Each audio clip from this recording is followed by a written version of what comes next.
해외여행 갈 때 가장 그 화물칸에 넣을 때 고민되는 물건이 있다면 뭘까요? 가지고 갈 때 가장 곤란한 물건이 있다면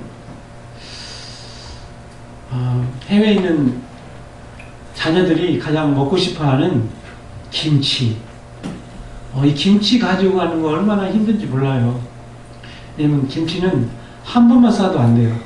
두 번 싸도 냄새가 나요. 그래서 뭐 엄청 냄새가 나지 않고 국물이 흐르지 않도록 이렇게 싸요. 근데 아무리 싸도 이게 김치인지 아닌지 냄새를 보면 나는 걸 알 수 있습니다.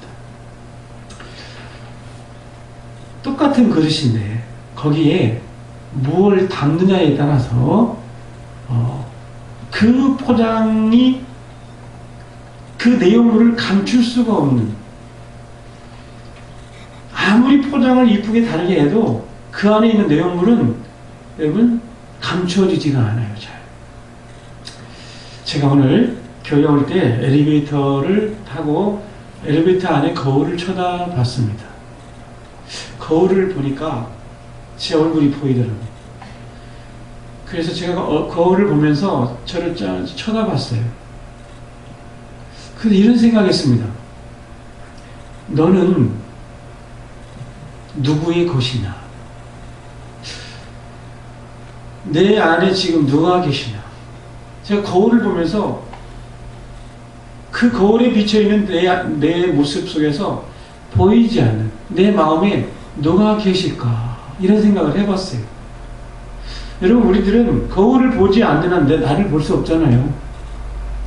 그래서 거울을 자주 보는 건 좀 은혜가 되더라고요. 거울을 보면서 내 안에 누가 계신가 생각을 해봤어요. 그걸 어떻게 알 수 있을까요? 내 안에 주인이 누구인가에 따라서 내 생각이 밖으로 나도 모르게 표현돼요. 내 마음에 있는 것들이 밖으로 나오게 되어 있어요. 내 말투, 내 행동, 이것은 내 안에 주인이 누군가에 따라서 감춰지지가 않습니다. 사랑하는 여러분, 우리가 예수를 믿는 순간 오늘 예수 그리스도께서 우리에게 약속하신 그분이 오십니다. 오늘 여러분 아까 본문 말씀을 봉독해 드린 말씀을 보면은 16절에 보면 내가 아버지께 구하겠으니 그가 또 다른 보혜사를 너희에게 주사 영원토록 너희와 함께 있게 하시리니. 누구를 보내신다겠습니까? 또 다른 보혜사. 그러면 보혜사가 무슨 뜻입니까? 여러분, 이 보혜사라고 하는 것은 한문으로 보혜사라고 지금 썼어요. 이 보혜사는 한문이에요. 한문으로 보혜사는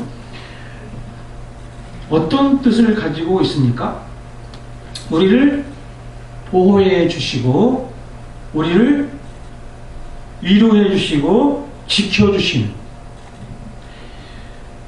그래서 우리를 도와주시는 헬퍼, 그리고 우리를 위로해 주시는 컴포터, 또 우리를 권면해 주시는 카운셀러. 이게 보혜사예요. 자, 우리를 도와주실 뿐만 아니라 또 위로해 주실 뿐만 아니라 우리를 또 권면해 주시는 이 역할을 하는 분이 보혜사예요. 근데 오늘 본문에 보면 또 다른 보혜사라고 그랬어요. 그러면 보혜사가 한 분이 아니라 또 계시다. 그래, 지금 예수님이 우리의 보혜사이십니다. 그런데 예수님이 부활하시고 이 세상에 40일 동안 계신 다음에 사람들에게 부활하신 몸을 다 보여주시고 이제 승천하실 때에 예수님 말씀하셨어요.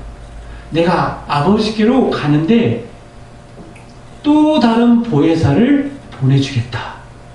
그 예수님 자신이 보혜사이신데 예수님은 우리를 도와주시고 우리를 위로해 주시고 우리를 또 격려해 주시고 권면해 주시는 분이 예수님이셨어요. 그런데 예수님이 가시면서 내가 가지만 떠나가지만 또 다른 보혜사가 올 거야. 그래서 너희는 예루살렘 떠나지 말고 기다려라. 이렇게 얘기를 합니다. 그래서 이스라엘 예수님이 떠나고 제자들이 며칠 동안을 기다리냐면 열흘 동안 기다려요. 열흘 동안 뭐 했냐면 마가의 다락방에 모여서 떠나지 말고 기다려라. 가신 보혜사 성령님을 기다리면서 기도를 했어요. 근데 열흘째 되는 날 성령님이 임하셨습니다. 그러니까 예수님이 부활하시고 며칠 만에 성령님이 오셨냐면, 자, 예수님이 40일 동안 계시고 승천하신 다음에 또 열흘을 기다렸으니까 며칠이 됐어요? 50일. 50일 만에, 예수님이 부활하시고 50일 만에 성령님이 강림하셨어요. 어디에? 마가의 다락방에 120명의 성도들이 기도하는데 거기에서 성령님이 오십니다. 그래서 이게 절기적으로는 오순절이라고 해요. 순은 열을 가리켜, 10을 가리키는데 오순이니까 50이겠죠? 우리가 뭐 육순잔치 뭐 이런 말 있잖아요. 근데 오순, 그러니까 오순은 50일이에요. 오순절, 그래서 오순절 성령 강림절. 그래서 오늘이 예수님이 부활하신 부활절로부터 50일째 되는 주. 그래서 성령 강림절 지켜요. 그때 성령님이 임하셨어요. 예수님께서 승천하시면서 우리에게 보내주시겠다고 약속하신 성령님이 그때 오신 거예요. 그러면 구약시대는 성령님이 안 오셨습니까? 구약시대는 성령님이 하나님께서 세운 선지자나 사사들이나 제사장, 이 하나님께서 성령을 특별히 부어주신 사람이 있었어요. 이 성령님이 오셨다가 떠나가시고, 이게 성령님께서 하나님의 신이라고도 하고 하나님의 영, 이 영이 성령님인데 홀리 스피릿이라고 우리가 그렇게 또 영어로는 해석을 하죠. 거룩한 영. 이 성령님이 구약시대는 이렇게 하나님이 특별히 쓰신 사람에게 임하셨어요.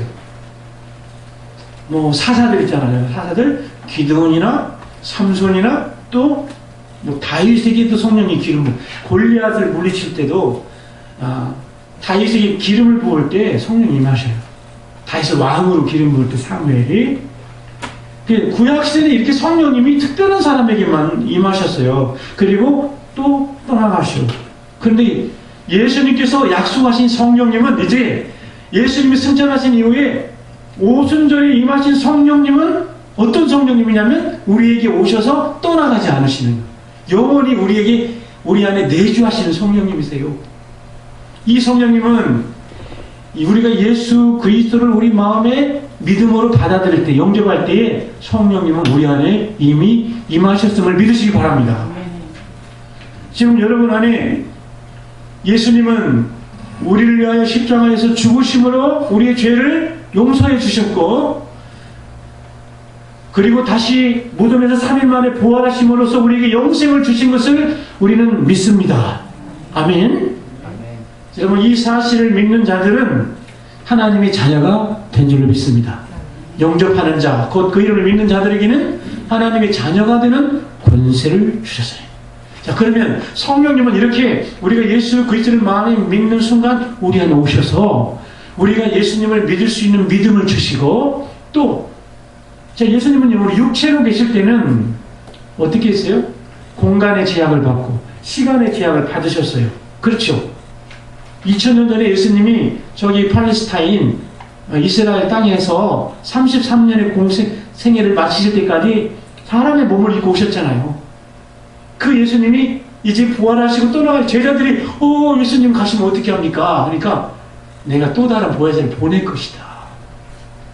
그 보혜사를 약속하셨는데 그 보혜사가 바로 오늘 16절에 있는 말씀대로 너에게 그가 또 다른 보혜사를 너에게 주사 영원토록 너희와 함께 있게 하리니 그는 진리의 영이라 세상은 능히 그를 받지 못하나니 이는 그를 보지도 못하고 알지도 못함이라. 그러나 너희는 하나님의 자녀가 예수 그리스도를 믿는 믿음 안에 있는 우리는 그를 아나니 그는 너희와 함께 거하시며 또 너희 속에 계시겠음이니라.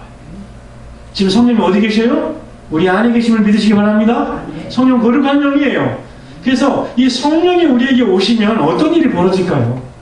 여러분, 오직 성령이 너희에게 임하시면 너희가 뭘 받아요? 권능을 받고 예루살렘과 온 유대와 사마리아 땅끝까지 이르러 복음의 증인이 되리라.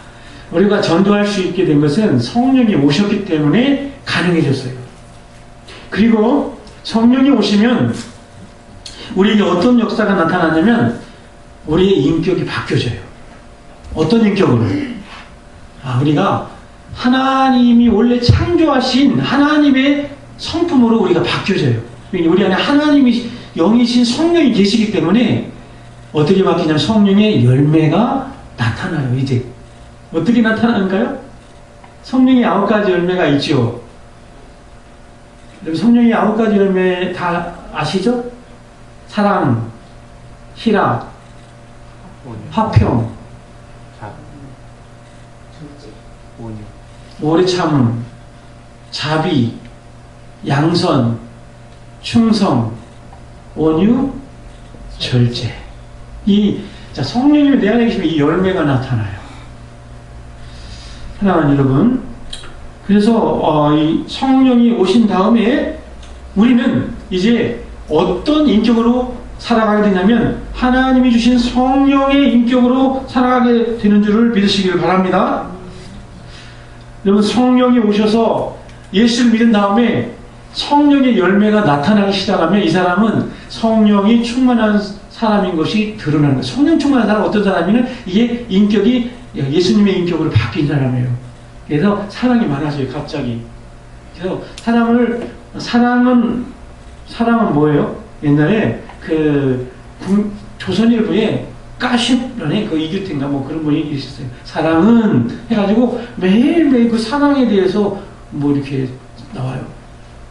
사랑이 뭡니까? 사랑이 옛날에는 눈물의 씨앗이라고 그랬어요. 그래서 우리 할 때는 사랑이 눈물의 씨앗이니까 눈물은 콧물의 씨앗이니까 콧물은 감기의 씨앗이고 그런 말이 있었어요. 그러면서 농담으로 감기는 만병의 씨앗이다. 그러므로 사랑이 이게 3단 논법도 아니고 이상한 말들을 만들어가지고 그게 사랑입니까? 사랑이 그런 거 아니죠. 사랑은 고린도전서 13장에 정의가 되어 있어요. 뭐라고 되어 있으면 사랑은 오래 참고 온유하며 투기하지 아니하며 자랑하지 아니하며 자기의 유익을 구하지 아니하며 모든 것을 참으며 모든 것을 견디며 모든 것을 바라느니라. 여러분, 사랑한다면 참아주지요. 그렇지 않습니까? 여러분, 잘 못 참는 것도 내가 사랑이 식은 거예요. 여러분, 저는 기념일이 몇 개 있는데 제가 6월 8일이 제 아내를 만난 날이에요. 어저께 1990년 6월 8일 오후 6시에 만났어요. 처음 정각에. 근데 딱 이 횟수를 계산해 보니까 어제까지 딱 29년을 우리가 알고 지냈더라고요. 제 아내가. 그러면 제가 몇 살에 결혼했냐면 29살에 결혼했어요. 29년 동안 혼자 살다가 결혼해가지고 29년을 살았어요. 그래서 제가 그렇게 얘기했어요. 이벤트를 해야 되는데 난 프로포즈를 안 하고 결혼을 했기 때문에 어떻게 해야 될까? 뭔가 또 그런 마음도 들었어요. 뭔가 이렇게 좀 이벤트 만들어주고 싶다 그랬는데 이벤트를 준비할 시간이 없어가지고 제가 말로 이벤트를 했습니다. 이제는 우리가 혼자 살아온 시간보다 같이 살아갈 시간이 더 많아졌다. 이제 오늘부터 많아졌기 때문에 내가 더 좋은 남편이 될게. 그래서 그럼 이거 이상 좋은 게 없잖아요. 그죠? 더 좋은 남편이 된다. 그렇게 될 것 같아요. 왜냐면 그전에는 내가 29년 동안은 내 개성이 많고 그전에는 내가 가지고 있는 그 시간이 더 많았잖아요. 근데 이제부터는 같이 알아갈 시간이 더 많잖아요. 같이 알아온 시간 더 많, 같이 보낸 시간 더 많기 때문에 더 좋아질 수밖에 없을 것 같다. 그래서 더 이제는 전에는 누가 그런 말을 하더라고요. 우리가 결혼할 때는 동태 껍질이 껴가지고 결혼한대, 눈에. 그래가지고 이렇게 결혼하고 나면 눈이 밝아져가지고 이제 그때부터는 막 허물이 보이기 시작했대. 허물이 보이기 시작해가지고 이제 그때부터 아이고 연애할 때는 안 그랬는데 결혼하고 나면 왜 이렇게 그렇게 마음에 안 드는 게 많이 생기는지 이제 막 싸움이 시작이 된대요. 뭐 티격태격 싸움이 시작된다는데요. 그래서 어떤 목사님이 주례사를 그렇게 했대요. 여러분, 동태 껍질이 끼어서 결혼을 한 줄로 믿습니다. 이제부터는 콩깍지를 쓰시기 바랍니다. 콩깍지를 써서 완전히 이게 눈을 가리고 살아라. 우리가 예수를 믿고 첫사랑을 경험하면 하나님 사랑합니다. 이렇게 우리가 그렇게 고백을 하고 눈물을 흘리면서 감격적으로 우리가 신앙생활을 해요. 그 시간이 지나면 어떻게 돼요? 식어져가지고 여러분, 내가 이 하나님의 사랑을 경험하고 나면은 성령께서 우리의 마음을 감동시켜가지고 우리가 하나님께 헌신하게 만들고요. 많은 사람을 사랑하게 만들어요. 은혜 받은 사람 보세요. 그러면 모든 사람을 막 사랑해요. 막 얼굴에 은혜가 넘쳐요. 그 사람은 화내는 모습을 볼 수가 없어요. 그런데 사랑이 식어지면, 은혜가 식어지면 그 사람에게서 그게 사라져요, 점점. 그 처음에 예수 믿을 때의 그 뜨거움이 어디 좀 갔는지 그렇게 됩니다. 그러나 성령이 늘 충만한 사람은 이 사랑이 늘 충만한 사람인 줄 믿습니다. 내가 너희를 사랑하는 것처럼 너희 서로 사랑하라. 그래서 이 성령의 인격 중에 첫 번째는 사랑입니다. 두 번째는 희락이죠. 희락은 늘 기쁨으로 사는 거예요. 항상 기뻐하고. 여러분 기쁘신가요? 아멘. 근데 여러분 요한복음 14장은 무슨 장이냐면 염려하지 말라는 장이에요. 염려하지 마라. 1절을 보겠습니다. 요한복음 14장 1절에 이런 말씀이 있어요. 같이 한번 읽겠습니다. 시작. 너희는 마음에 근심하지 말라. 하나님을 믿으니 또 나를 믿으라. 자, 요한복음 14장은 염려하지 마라. 근심하지 마라. 걱정하지 말아라. 그러면서 이어지는 말씀이에요. 예수님이 떠나려고 하니까 이 제자들이 근심이 된 거죠. 그러면서 내 아버지 집에 거할 곳이 많도다. 그렇지 않으면 너희에게 일렀으리라. 내가 너희를 위하여 거처를 예비하러 가노니 가서 너희를 위하여 거처를 예비하면 내가 다시 와서 너희를 내게로 영접하여 나 있는 곳에 너희도 어떻게 있게 하리라. 여러분, 예수님 지금 어디로 가셨냐면 우리의 거처를 예비하러 가신 줄로 믿습니다. 이것이 왜 사실이냐면 우리는 한 번 죽는 건 사람에게 정한 것이고 그 후에는 하나님 심판이 있는데 믿는 자는 예수 그리스도를 믿는 믿음으로 우리가 아버지의 품으로 가게 되는 줄 믿습니다. 그래서 영생을 누리게 되어 있어요, 우리가. 자, 그러면 대부분 많은 사람들이 걱정하고 염려를 많이 하는데요. 가만히 보면은 염려함으로 이루어지는 단 하나도 없어요. 여러분, 내가 키가 안 큰다고 염려해서 키 큰 사람이 있습니까? 여러분, 염려한다고 너희 키를 좀 잘하게 할 수 있는 게 아니야. 여러분, 걱정스러운 일이 있다고 걱정하지 마세요. 이게 성경에서 하나님 말씀을 우리에게 주시는 교훈은 뭐냐면 걱정하지 마. 하나님 믿을 또 나를 믿으라. 너희는 마음에 근심하지 말아라. 그리고 어떻게 오히려 그러한 일이 있을 때 하나님 앞에 기도하고 맡기라고 얘기하십니다. 너희 염려를 주께 맡기라. 여러분 마음속에 있는 염려를 주님께 맡기시기를 바랍니다. 그리고 내 마음을 성령님께서 내 마음을 가득 지배하시고 내 마음에 충만하게 임하셔서 하나님이 내게 주시는 그 은혜를 누리는 여러분 되기를 축복합니다. 예수 믿는 건 그거예요. 가끔 저는 걱정거리가 있었어요. 많이. 초등학교 때는 제 생활기록부에다가 나의 가장 큰 고민. 제가 나중에 생활기록부가 계속 중학교까지 따라가잖아요. 그래서 제가 떠들어봤어요. 초등학교 때 내 가장 고민이 뭐였나? 보니까 나의 외모 이렇게 썼더라고요. 나의 외모가 걱정이었나 봐요. 나는 왜 이렇게 못생겼을까? 뭐 이런 생각을 했는 것 같아요. 그런데 여러분, 크게 걱정할 것이 내 걱정 속에서, 그런 염려 속에서 살았던 시간들이, 그것은 하나님이 주는 마음이 아니었어요. 성령님께서는 우리를 뭐라고 말씀하시냐면, 너는 하나님의 작품이야. 내 안에 성령이 충만하면 영적인 자존감이 높아지는 것을 믿으시기 바랍니다.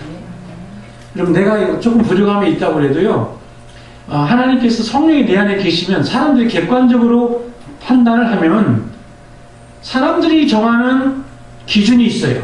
사람들이 정하는 미스 코리아, 사람들이 정하는 미스터 코리아, 뭐 이런 거 있잖아요. 여러분, 이것들은 사람이 정한 것일 뿐이요, 하나님의 기준은 그것이 아닙니다. 하나님은 내가 너를 지명하여 불러 너는 내 것이고 내가 너로 인하여 기쁨을 이기지 못한다. 이게 하나님 우리를 향하신 마음인 것을 여러분 깨달으시기를 바라고 믿으시기를 바랍니다. 그러니까 저는 예수를 잘 믿는 사람에게 주는 가장 큰 특혜 중에 하나는 뭐냐면, 일단 마음의 걱정이 다 떠나가요. 염려가 떠나가게 되고, 그리고 또 하나는 내가 하나님이 가장 나를 존귀하게 사랑하시는 하나님이 사랑받는 존재임을 깨닫게 돼요. 그래서 그 다음부터는 가슴이 펴지고 누구를 만나도 당당하게 만날 수 있어요. 그리고 내가 두려움이 사라져요. 이 성령의 오심은 우리에게 이렇게 내 성품을 바꿔주십니다. 사랑과 희락과 그 다음에 화평과. 성령이 충만한 사람은 어떤 사람이냐면 피스메이커예요. 많은 사람을 이렇게 화목시키는 역할을 많이 해요. 남의 말도 좋게 해주고, 그래서 서로 이렇게 항상 화해를 시켜주는 역할을 많이 해요. 근데 성령이 떠나가시고 성령이 계시지 않으면, 성령을 알지도 못하는 사람이 오늘 있다고 그랬어요. 오늘 본문에 보면 다 아는 게 아니에요. 조금 있으면 세상은 다시 나를 보지 못할 것이요 너희는 나를 보리니 이는 내가 살았고 너희도 살아있겠습니다. 그는 진리의 영이라 세상은 능히 그를 받지 못하나니. 성령이 계시지 않은 사람은 여러분 이걸 모릅니다.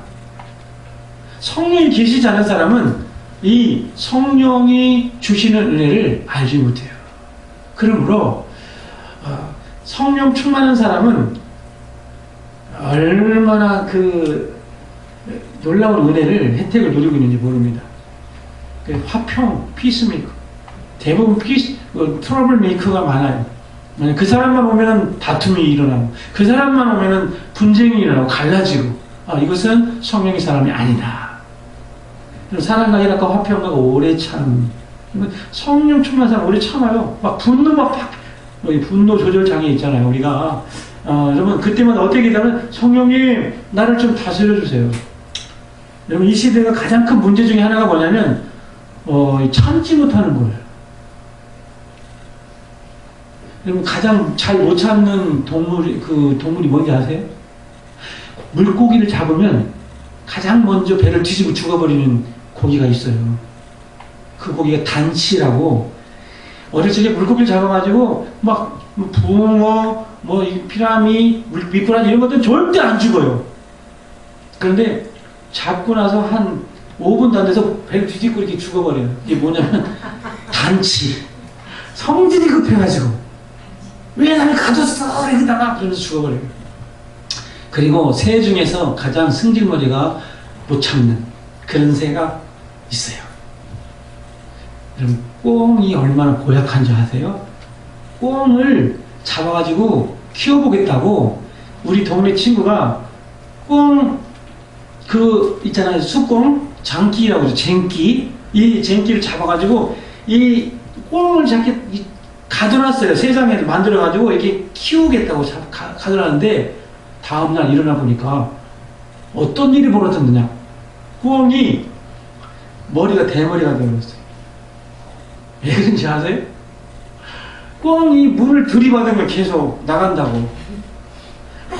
들이받아가지고 머리가 다 껍데기가 벗겨져가지고 머리가 대머리가 되어버렸어요. 쉬지 않고 들이받아요. 그래 죽어요. 화를 못 참니 갇힌 거나 못 산다. 오래 참는 사람은 어떤 사람인가요? 여러분, 삼풍백화점에서 무너졌을 때 17일 만에 구조된 사람이 있었어요. 여러분, 그것은 빛도 안 들어오고요. 지금 내가 몇 층에 지금 묻혀있는지 몰라요. 내가 공포심과 이 공황장애가 올 수 있는 그런 상황이 얼마나 무섭겠어요. 그 폐쇄 공포증이라는 게 있잖아요. 근데 17일 동안 거기서 그 사람이 버텼어요. 야, 이 사람 멘탈이 얼마나 강한가. 되게 그런 상황에서 빨리 죽는 사람은 어떤 사람이냐면 성질 급한 사람들. 제가 엘리베이터에 갇혀보니까 알겠더라고요. 성주점에 가가지고 이 호텔 엘리베이터가 정원초가 3명이 더 타가지고 중간에 딱 멈췄는데, 여러분, 그 좁은 공간에 서가지고 더운데 40분 정도를 갇혀 있었어요. 그래서 제가 그래도 인솔자니까 뭐라고 했냐면, 여러분, 차분하게 계시면 구조될 거니까 각자 마음 가라앉히고 조용히 기도하시면서 기다리시면 됩니다.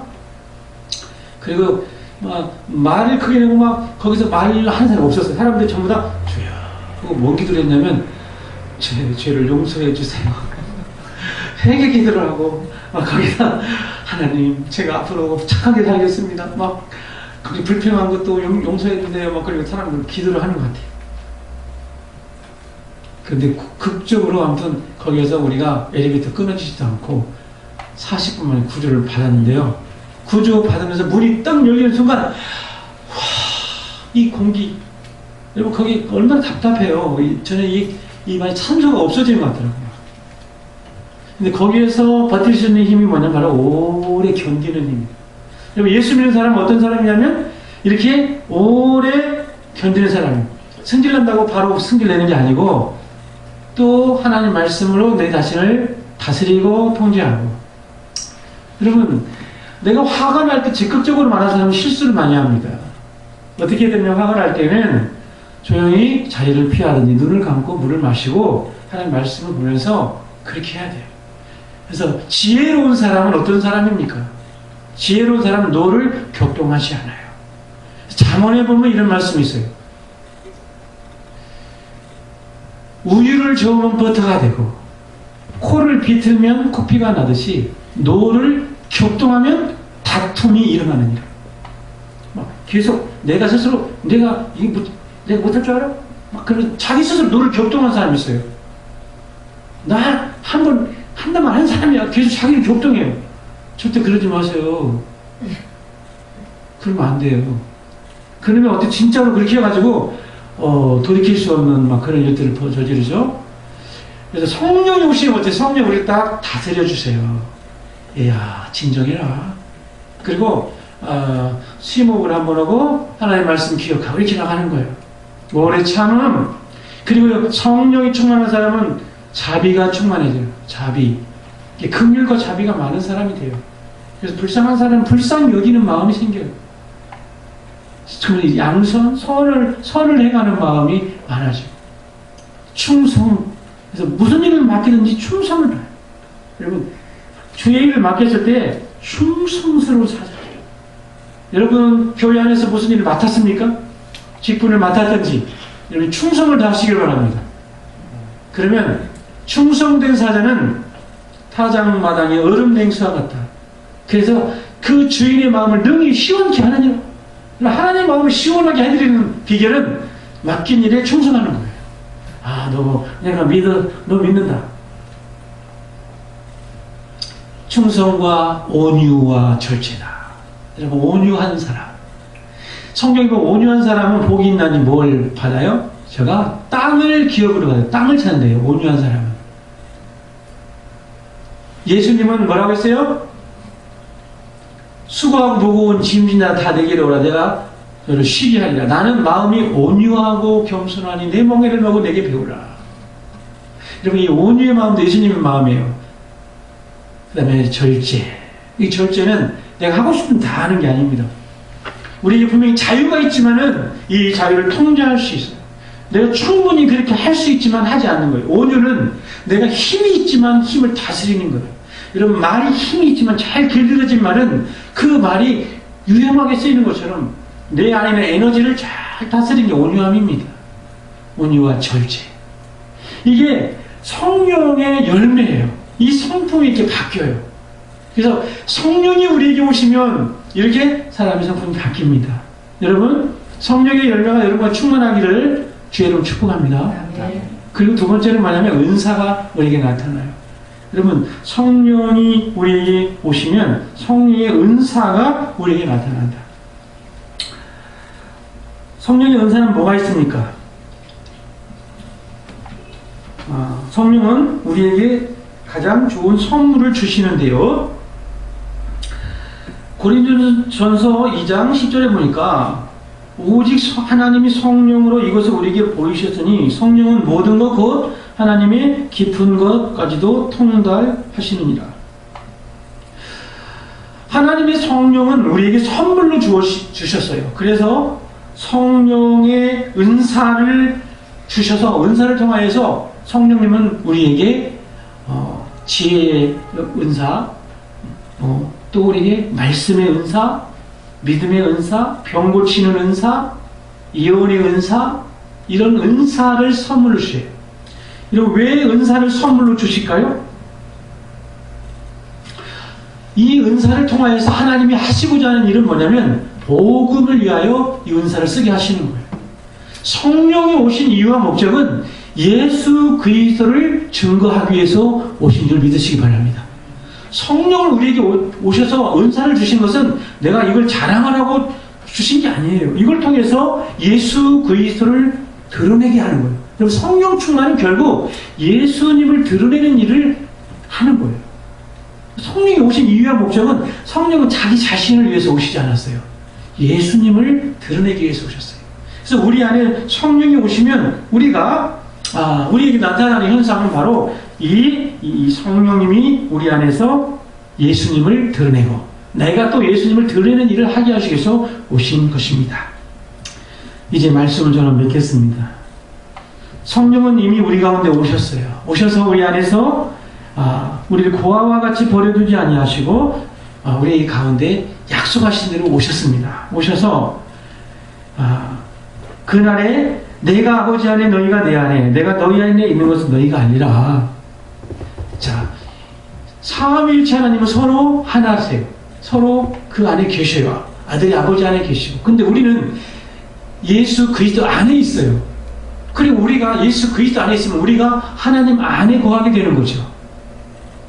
그러므로 우리 안에 성령이 계시고 성령을 통하여 우리 주님 우리 안에 내주하실 뿐만 아니라 우리가 주님 안에 거하는 이 놀라운 은혜를 우리 주님께서 약속하신 대로 성령을 통하여서 이 일을 이루십니다.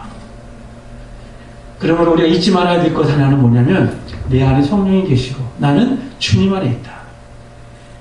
예수님이 요한복음 15장에 보면은 포도나무 비유를 말씀하셔요. 이어서 그래서 뭐라고 하시냐면 5절에 보니까 나는 포도나무에 너희는 가지라 그가 내 안에 내가 그 안에 거하면 사람이 열매를 많이 맺나니 나를 떠나서는 너희가 아무것도 할 수 없습니다. 우리가 예수님 안에 거하기만 하면 열매를 맺을 수 있습니다. 열매를 내가 만드는 게 아니에요. 내가 예수님 안에 거하고 예수님께 붙어있기만 하면 열매를 맺게 하시는 분은 하나님이세요. 성령의 열매를 내가 맺는 게 아니라 그 안에 거하기만 하면 돼요. 예수 안에 거하시고 성령님이 내 안에 모셔드리고 그 안에 거하시기만 하면 돼요. 오늘 이 시간에 그 성령님은 진리의 영이고 거룩한 영이기 때문에 죄악을 품고 있으면 성령님이 내 안에서 역사를 잘 안 하세요. 근심하셔요. 그럼 어떻게 해야 됩니까? 성령 충만한 삶을 살기 위해서 내 안에 모든 죄를 버리고 여러분 정결한 심령으로 성령님을 내 안에 모셔드리는 성령님이 내 안에 나를 주장하도록 내 안을 깨끗하게 하는 거예요. 내 마음을 정결하게 하고 하나님이 원치 않은 일들을 내가 버리고 미워하고 떠나는 거예요. 그래서 성령님이 나를 충만하게 내 안에 역사하도록 할 때에 그때 내 안에 어떠한 어둠의 영이 나를 공격할 수 없어요. 진리의 성 내 안에 계시니까 이 세상을 내가 승리하며 살아갈 수 있는 줄로 믿습니다. 오늘 이 성령 충만의 은혜가 성령의 열매로 나타나고 또 성령의 은사도 나타나서 예수 그리스도를 증거하는 이 사역에 성령 충만한 하나님의 자녀들로 쓰임받는 저와 여러분들을 축복합니다. 그래서 이제 우리는 예수님의 인격으로 바뀌어야 될 뿐만 아니라 우리에게 주신 은사들이 나타났으면 좋겠어요. 지혜의 영, 말씀의 은사, 병 고치는 은사, 예언의 은사, 이런 모든 은사들이 우리 가운데 선물로 주어진다고 그랬어요. 여러분, 이 선물로.